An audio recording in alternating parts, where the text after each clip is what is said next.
Moving on to our third 8x10 speaker this evening. Someone I've known for a long time. It's Julie Woodger. I've known her for a long time because I've worked with her for a long time, I think it's more than 20 years now. So the fact that she's got a slightly longer bio than everybody else has nothing to do with the fact that she works with me in this office. Julie has been involved in animal protection work for more than 25 years, organizing and participating in a broad range of animal protection campaigns, legal initiatives, and public awareness projects. Starting in the accounting field, she spent 4 years as an Ontario SPCA agent responding to a wide variety of animal cruelty complaints, and later she became the chair of a wildlife sanctuary and rehabilitation center in Ontario for over 4 years. She has also spent time documenting the killing of cormorants in the Great Lakes and gray whales off the Pacific coast, the latter that resulted in a broken back when she was run over by a U.S. Coast Guard vessel. Julie has worked for Zoocheck since 1999. In her role as campaigns director, she has been instrumental in various successful campaigns, and I do stress successful campaigns for Zoocheck, including working with legislators across the country to improve legislation and policy to successfully protect wild bears, wild horses, whales and dolphins, and other animals.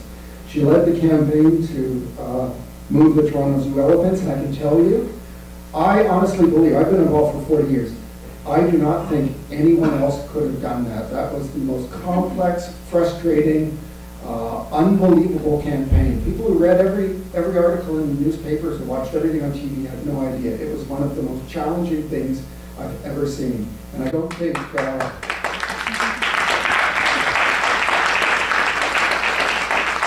anyone else, I couldn't have done it.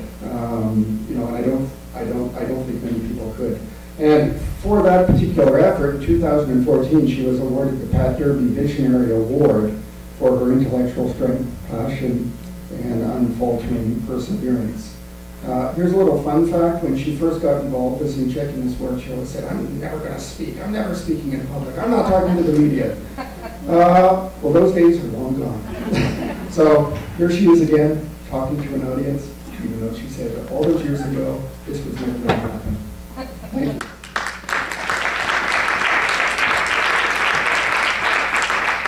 That's great. You said most of what I was going to say, so I'm pretty much done now. And I'm still uncomfortable speaking in public, I'll just say it straight up. But yes, we've had a lot of successes at Zoocheck over the last 30+ years. Rob gave some of the examples. We got an elephant by the name of Tina out of the Greater Vancouver Zoo many years ago, the last dolphin out of the West Edmonton Mall and into a seapen facility in Florida. Convinced various governments to set up bear rehab facilities so that the cubs would no longer end up in zoos and being traded around the world. We've convinced all kinds of zoos to close down. We've closed down the City of London Zoo, for instance, and placed most of those animals ourselves into sanctuaries. We've closed countless of other zoos. We've enacted laws across the country that protect animals. Let's see, stop culling of wild horses, although that continues to be on my plate just in case they're going to start it up again. Like Liz said, these things are only temporary, so we have to be careful and watchful. And most recently, I'm really proud to announce to you tonight, and this is the first time we've said it publicly, that we have convinced officials. Sorry. It's emotional for me because I work hard on these things. We convinced a zoo in Mexico to release their polar bear. Over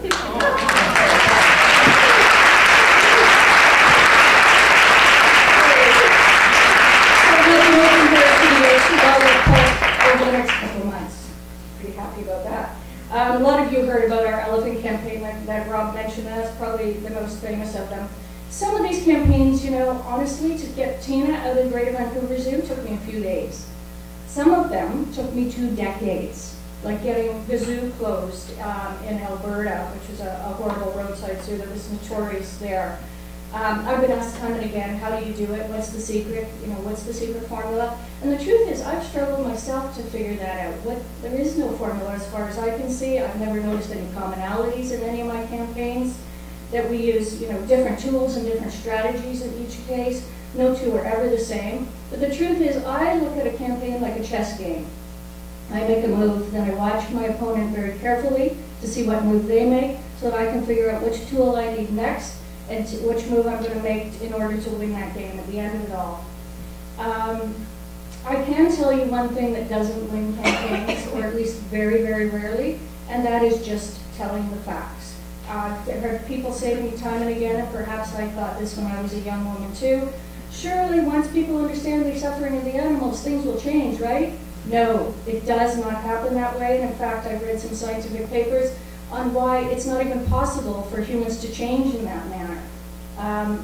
Certainly all of us have to understand the processes that are needed in order to make change. Who do we need to influence? Who are the decision makers? How do we get to them? All of those things. One pet peeve I'm going to tell you about today, because it really bugs me and I want to share this as much as possible, is people who share all of the aspects of their campaigns on the internet all the time. I mean, I get the fact that when you're going to post something on Facebook, you know, oh, I'm going to meet with a counselor today in Edmonton about Lucy. But the problem is, all that does is get you a lot of accolades, and it can actually sabotage your campaign. So if you take only one thing away from my talk today, please stop posting campaign activities on the internet. Only post things that have a very specific strategic reason, and think through it carefully before you post it. Okay, now that I got that out of my system. With all of these tools and concepts and everything else that I've learned over the years, I still couldn't think, well, what is the one thing that makes a difference? And then I realized it. There is actually one thing, and when I tell you what it is, you're going to go, come on, that's it? I paid good money for this talk. But it is what I believe to be the one fundamental thing that has resulted in every one of our successes at successful campaigns at Zoocheck, but also all of my personal successes as well. Here's the secret. Wait for it. We want to win. Honestly, we do. We want to win so badly, we don't stop thinking about our campaigns. I think about it from the moment I get up to the moment I go to bed, in the middle of the night when I wake up, when I'm making my son's lunch for school, when I'm driving to work. No matter what, that sincere drive to win all the time keeps my mind constantly active on what is the next thing I need to do to make sure I win this campaign. And I honestly believe it's pretty much that simple. Let's face it, we're not geniuses, Rob. I know, I wish I could tell you differently, but we're not. We don't have tremendous resources to utilize. In fact, we have fewer resources than most of the groups that are working on these issues. The only thing that we really do have that sets us significantly apart is that intense desire and motivation to win. And I will admit that we get additional motivation sometimes by just wanting to beat the bad guys. Personally, I'm an extremely competitive individual. I've never considered that to be a very good quality, especially most people don't think it's a good quality in women. But I can say now at this point in my career that it has made a meaningful change for animals because of my competitive nature. I'm going to tell you just a little bit about the elephant campaign in Toronto to try and give you an example of how that intense desire to win all the time manifests itself in a success. And as Rob said, it was one of the most difficult campaigns. I don't even think I've seen anyone else do one that involves so many different crazy things. For those of you who aren't familiar with the campaign, Zoocheck lobbied Toronto City Council to move 3 elephants out of the Toronto Zoo and into a sanctuary in California. It took us 2.5 years in total. We ran into problem after problem after problem because the folks at the Toronto Zoo were extremely motivated, and their supporters, to get those elephants into another zoo, and certainly not a sanctuary. And they were being heavily pressured by the industry associations in both Canada and the United States. I only have 10 minutes to talk to you, so I can't tell you all of the obstacles that we overcame in that, nor do I even want to relive it, frankly. I think I have a bit of post-traumatic stress disorder. I kid you not. But suffice it to say, the zoo people played every dirty trick in the book that they could possibly think of to make that campaign successful for them.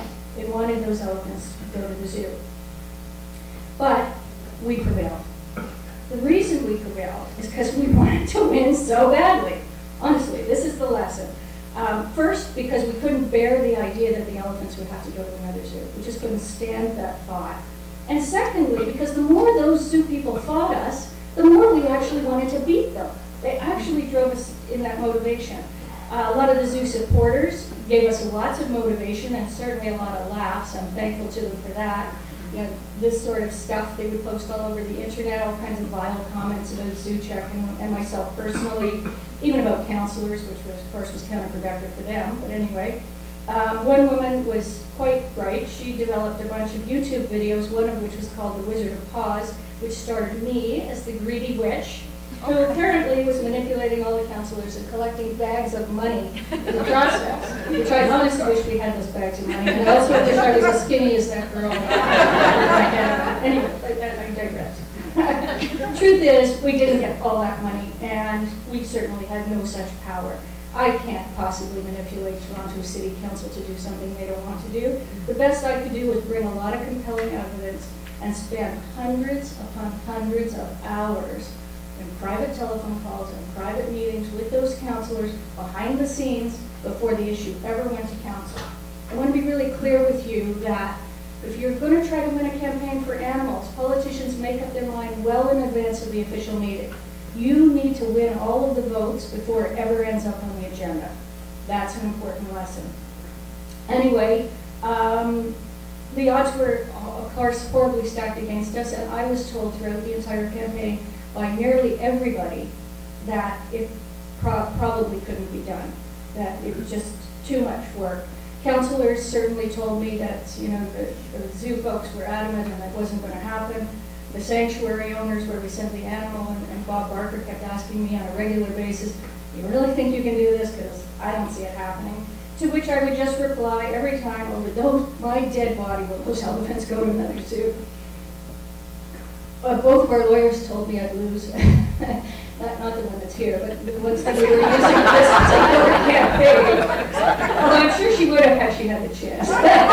But even Clay Ruby, on the day of the move, said to me, "Julie, I don't think this is going to happen today." And I said, "Clay, you're nuts. These elephants are leaving here today."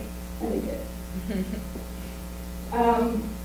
As you can tell, I'm emotional. So several times I would be sitting across from Rob. I'd go into his office. I'd sit down and weep. You know, something would come up that seemed completely insurmountable. But the tears would dry up. My motivation to win would kick back in, and boom, I'd get back into the game and figure out how I was going to jump that next hurdle that they created. Despite all those hurdles and fighting an opponent that had hundreds of times more resources than we had, I never thought we'd lose. I always thought we'd win. And the driving factor for me was envisioning that prize at the end, which I got to see, which was those elephants walking out into that 80 acres and knowing that they were going to spend the rest of their lives free to make choices about their own life.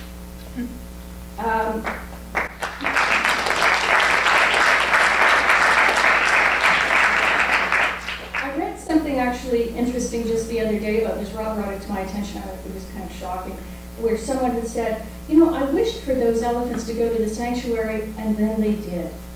Well, I'll tell you what, I didn't sit around for 2 years wishing for those elephants to go to the sanctuary. I worked my butt off and used every possible tool, every possible person I knew. Lots of people in this room, Linda, many times I called upon favors from people. But every single possible tool I could find, I used to make that person's wish come true. Anyway, I wanted to just say to you, if you're interested in winning animal issues, the key to it all is you've got to want to win it, and you've got to want it really badly. And I certainly would encourage any of you who are working on issues for animals or want to get involved in this, please sign up for our advocacy workshops, because we really need a much bigger army fighting for animals and doing it strategically and smartly.